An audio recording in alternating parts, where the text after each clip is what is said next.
شروع کرتا ہوں بابرکت نام سے، جس کے قبضے میں ہم سب کی جان ہے۔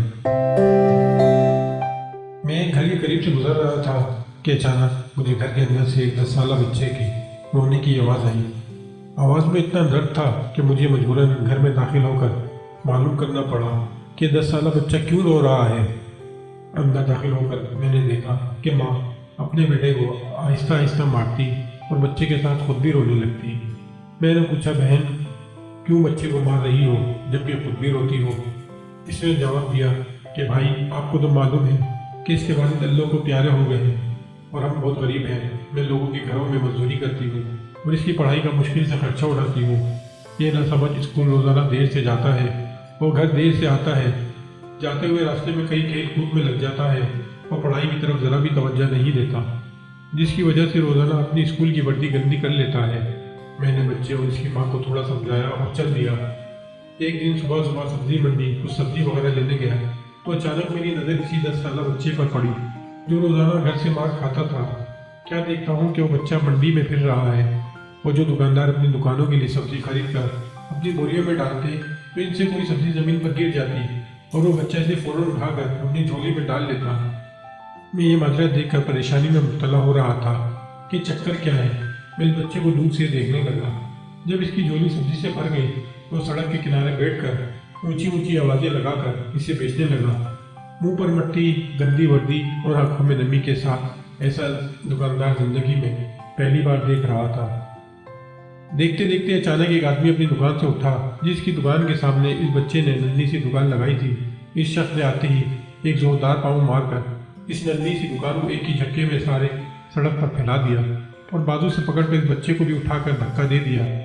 ننھا دکاندار آنکھوں میں آنسو لیے دوبارہ اپنی سبزی کو اکٹھا کرنے لگا اور تھوڑی دیر بعد اپنی سبزی کسی دوسری دکان کے سامنے ڈرتے ڈرتے لگا لی۔ بھلا اس شخص کا جس کی دکان کے سامنے اب اس نے اپنی ننھی دکان لگائی، اس شخص نے بچے کو کچھ نہیں کہا۔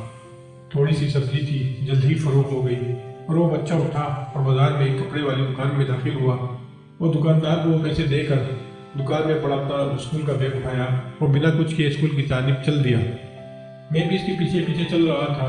جب وہ بچہ اسکول گیا تو 1 گھنٹہ دیر ہو چکی تھی، جس پر اس کے استاد نے ڈنڈے سے اسے خوب مارا۔ میں نے جلدی سے جا کر استاد کو منع کیا کہ یتیم بچہ ہے، اسے مت مارو۔ استاد فرمانے لگے کہ یہ روزانہ 1 گھنٹہ دیر سے آتا ہے، میں روزانہ اسے سزا دیتا ہوں کہ ڈر سے اسکول ٹائم پر آئے اور کئی بار میں اس کے گھر بھی پیغام دے چکا ہوں۔ بچہ مار کھانے کے بعد کلاس میں بیٹھ کر پڑھنے لگا۔ میں نے اس کے استاد کا موبائل نمبر لیا اور گھر کی طرف چل دیا۔ گھر جا کر معلوم ہوا کہ میں جو سبزی لینے گیا تھا وہ تو بھول ہی گیا ہوں۔ حسب معمول بچے نے اسکول سے گھر آ کر ماں سے ایک بار پھر مار کھائی ہوگی۔ ساری رات میرا سر چکراتا رہا۔ اگلے دن صبح کی نماز ادا کی اور فوراً بچے کے استاد کو کال کی کہ منڈی ٹائم ہر حالت میں منڈی پہنچے، جس پر مجھے مثبت جواب ملا۔ سورج نکلا اور بچے کا اسکول جانے کا وقت ہوا اور بچہ گھر سے سیدھا منڈی اپنی ننھی دکان کا بندوبست کرنے لگا۔ میں نے اس کے گھر جا کر اس کی والدہ کو کہا کہ بہن میرے ساتھ چلو، میں تمہیں بتاتا ہوں آپ کا بیٹا اسکول کیوں دیر سے جاتا ہے۔ وہ فوراً میرے ساتھ منہ میں یہ کہتے ہوئے چل پڑی کہ آج اس لڑکے کی میرے ہاتھوں خیر نہیں، چھوڑوں گی نہیں اسے آج۔ ہم تینوں نے منڈی کی 3 مختلف جگہوں پر پوزیشنیں سنبھال لی اور ننھی دکان والے کو چھپ کر دیکھنے لگے۔ حسب معمول آج بھی سے کافی لوگوں سے جھڑکیں لینی پڑی اور آخرکار وہ لڑکا اپنی سبزی فروخت کر کے کپڑے والی دکان کی طرف چل دیا۔ اچانک میری نظر اس کی ماں پر پڑی تو کیا دیکھتا ہوں کہ بہت ہی درد بھری سسکیاں لے کر زار و کتار ہو رہی تھی اور میں نے فوراً اس کے استاد کی طرف دیکھا تو بہت شدت سے اس کے آنسو بہہ رہے تھے۔ رونے کے رونے میں مجھے ایسا لگ رہا تھا جیسے انہوں نے کسی مظلوم پر بہت ظلم کیا ہو اور آج ان کو اپنی غلطی کا احساس ہو رہا ہو۔ اس کی ماں روتے روتے گھر چلی گئی اور استاد بھی سسکیاں لیتے ہوئے اسکول چلا گیا۔ حسب معمول بچے نے دکاندار کو پیسے دیے اور آج اس کو دکاندار نے ایک بیٹی سوٹ دیتے ہوئے کہا کہ بیٹا آج سوٹ کے سارے پیسے پورے ہو گئے ہیں، اپنا سوٹ لے لو۔ بچے نے سوٹ کو پکڑ کر اسکول بیگ میں رکھا اور اسکول چلا گیا۔ آج بھی 1 گھنٹہ لیٹ تھا۔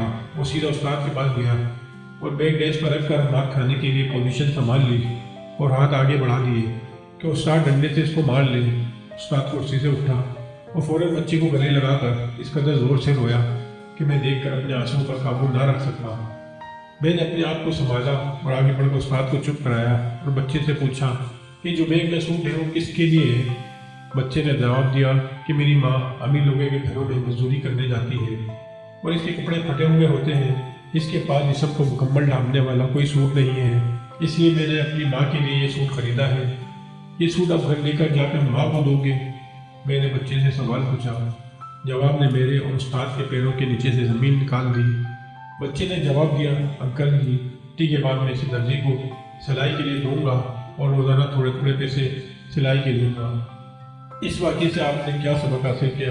اپنی رائے کا اظہار کمنٹ سیکشن میں ضرور کر کے بتائیے گا۔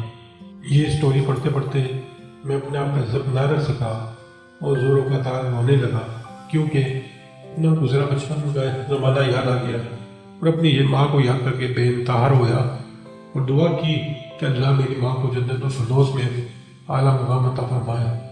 آپ بھی اپنے احساسات ضرور بتائیے گا اور یہ ضرور بتائیے گا آپ نے اس سے کیا سبق سیکھا۔ ملتے ہیں پھر ایک نئی ویڈیو میں، جب تک کے لیے اللہ حافظ۔